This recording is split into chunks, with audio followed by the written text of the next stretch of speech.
ನಮಸ್ಕಾರ ವೀಕ್ಷಕರೇ, ಪಾಕಶಾಸ್ತ್ರ ಚಾನಲ್ಗೆ ಸ್ವಾಗತ. ಇವತ್ತು ನಾನು ತುಂಬಾ ವೈರಲ್ ಆಗಿರುವಂಥ ರಸಮನ್ನು ನಿಮ್ಮ ಜೊತೆ ಶೇರ್ ಮಾಡ್ಕೊಳ್ತಾ ಇದ್ದೆ. ಈ ಒಂದು ರಸಮನ್ನು ನಾನು ವೈರಲ್ ಆಗಿರೋದು ನೋಡಿನೇ ಒಮ್ಮೆ ಟ್ರೈ ಮಾಡಿದ್ದು. ಈಗ ಈ ಸೆಕೆಂಡ್ ಟೈಮ್ ಮಾಡಿ ನಿಮ್ಮ ಜೊತೆ ಶೇರ್ ಮಾಡ್ಕೊಳ್ತಾ ಇದ್ದೆ. ಫಸ್ಟ್ ಟೈಮ್ ಮಾಡಿದಾಗಲೇ ತುಂಬ ಟೇಸ್ಟ್ ಕೊಟ್ಟಿದೆ. ಈಗ ಮತ್ತೆ ನಾನು ಮಾಡಿಬಿಟ್ಟು ಈ ಒಂದು ವಿಡಿಯೋವನ್ನು ಮಾಡಿ ನಿಮ್ಮ ಜೊತೆ ಹಂಚ್ಕೊಳ್ತಾ ಇದ್ದೆ. ಅಷ್ಟು ರುಚಿಯಾಗಿ ಬರುತ್ತೆ. ವಿಡಿಯೋನ ಪೂರ್ತಿಯಾಗಿ ನೋಡಿ. ನೀವು ಬ್ಯಾಚುಲರ್ ಆಗಿದ್ದರೆ ಈ ಒಂದು ರಸಮ್ ಮಾಡಿಕೊಂಡು ಊಟ ಮಾಡಿ.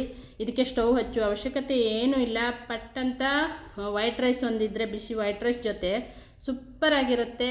ಪಟ್ಟಂತ ನಾವು ಜಾಬಿಗೆ ಹೋಗಿ ಬಂದರೆ ಸುಸ್ತಾಗಿದ್ದಾಗ ಈ ಒಂದು ರಸಮ್ ಮಾಡ್ಕೊಂಡು ಊಟ ಮಾಡಿದರೆ ಊಟನೂ ಚೆನ್ನಾಗೇ ಸೇರುತ್ತೆ. ಒಂದು ಅಗಳ ಅನ್ನನೂ ಬಿಡದೆ ಊಟ ಮಾಡ್ಬೋದು. ಮತ್ತು ಜೀರ್ಣಕ್ರಿಯೆಯು ತುಂಬ ಚೆನ್ನಾಗಾಗತ್ತೆ.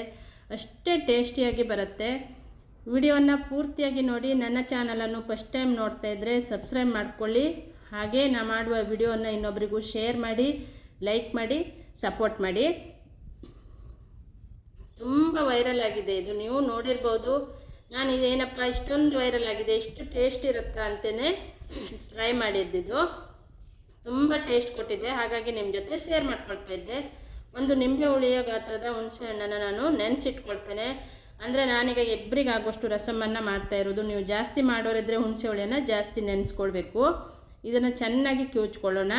ಇಲ್ಲಿ ಒಂದು ಈರುಳ್ಳಿ, ಒಂದು ಸ್ವಲ್ಪ ಕರಿಬೇವು, 2 ಹಸಿಮೆಣಸಿನ್ಕಾಯಿ ಖಾರಕ್ಕೆ ಅನುಗುಣಕ್ಕೆ ತಕ್ಕಂತೆ ಹಾಕ್ಕೊಳ್ಳಿ. ಒಂದು 4-5 ಎಸಳು ಬೆಳ್ಳುಳ್ಳಿ ಇದೆ.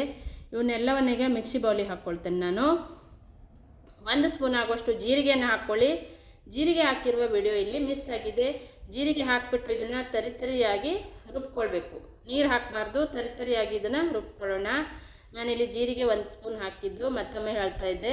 ಜೀರಿಗೆ ಹಾಕಿರುವ ವಿಡಿಯೋನ ಮಿಸ್ ಆಗಿದೆ. ಜೀರಿಗೆ ಹಾಕಿಬಿಟ್ಟು ನೀವು ತರಿಯಾಗಿ ಇದನ್ನು ರುಬ್ಕೊಳ್ಬೇಕು.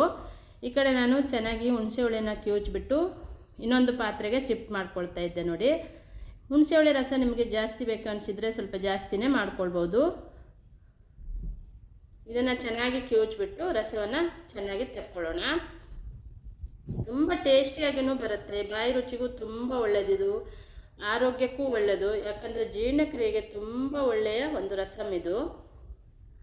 ಈಗ ಹುಣಸೆ ಹುಳಿಯನ್ನು 2 ಸಾರಿ ನಾನು ಕಿವುಚ್ಬಿಟ್ಟು ಎಷ್ಟು ನೀರು ಬೇಕಷ್ಟು ನೋಡಿಕೊಂಡು ಹಾಕ್ಕೊಳ್ತಾ ಇದ್ದೆ. ಇನ್ನು ನಿಮಗೆ ನೀರು ಬೇಕನ್ನಿಸಿದ್ರೆ ಹಾಕ್ಕೊಳ್ಬೋದು. ಇಲ್ಲಿ ಈಗ ಹುಣಸೆ ಹುಳಿ ರಸ ರೆಡಿಯಾಗಿದೆ. ಇದನ್ನು ಕಿವುಚಿದ್ದನ್ನು ಸೈಡಿಗೆ ಇಟ್ಕೊಳ್ತೇನೆ ನಾನೀಗ. ಈಗ ರುಬ್ಬಿದಂಥ ಮಿಶ್ರಣವನ್ನು ಹಾಕ್ಕೊಳ್ಳೋಣ. ತರಿಯಾಗಿ ರುಬ್ಕೊಳ್ಬೇಕು. ಇದಕ್ಕೆ ನೀರೇನು ಹಾಕಲಿಲ್ಲ, ಹಾಗೆಯೇ ನಾನು ರುಬ್ಕೊಂಡಿರೋದಿದು. ಇಲ್ಲಿ 1 ಸ್ಪೂನು, ನಾನು ಮತ್ತೊಮ್ಮೆ ಹೇಳ್ತಾ ಇರೋದು, 1 ಸ್ಪೂನ್ ಜೀರಿಗೆಯನ್ನು ಹಾಕ್ಕೊಳ್ಳಬೇಕು. ಜೀರಿಗೆ ಹಾಕಿದ್ರೇ ಟೇಸ್ಟ್ ಬರೋದು. ಜೀರಿಗೆ ಹಾಕಿರೋ ವಿಡಿಯೋನೇ ಮಿಸ್ ಆಗಿದೆ. ಹಾಗಾಗಿ ಜೀರಿಗೆಯನ್ನು ಹಾಕಿ ನೀವು ಇದನ್ನು ರುಬ್ಕೊಳ್ಬೇಕಾಗತ್ತೆ. ರುಬ್ಬಿದ ಮಿಶ್ರಣನ ಹಾಕಿ ಚೆನ್ನಾಗಿ ಮಿಕ್ಸ್ ಮಾಡ್ಕೊಳ್ಳೋಣ. ಇಲ್ಲಿ ಒಂದು ಅರ್ಧ ಈರುಳ್ಳಿಯನ್ನು ಕಟ್ ಮಾಡಿಟ್ಟಿದ್ದೆ.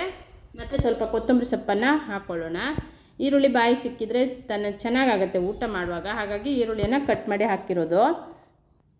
ಈಗ ಇದನ್ನು ಚೆನ್ನಾಗಿ ಮಿಕ್ಸ್ ಮಾಡ್ಕೊಳ್ಬೇಕು. ರುಚಿಗೆ ತಕ್ಕಷ್ಟು ಉಪ್ಪನ್ನು ಹಾಕ್ಕೊಳ್ಳೋಣ.